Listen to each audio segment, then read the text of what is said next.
sa Blue Magic, guys. Dami kang mapagpipilian ng Blue Magic.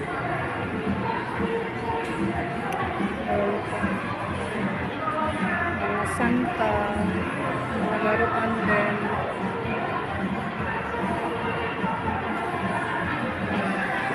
Yan o, nilalaro na ng bata.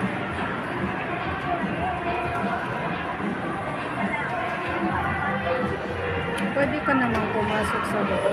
Kaso dito lang tayo. Ayan.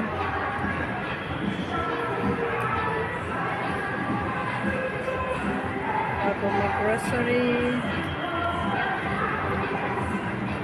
Malapit din ito sa moto. Yan, madami ka talaga dito mapagpipilian. Sa baba pa lang po. Ayan o, may mga bao-bao pa sila.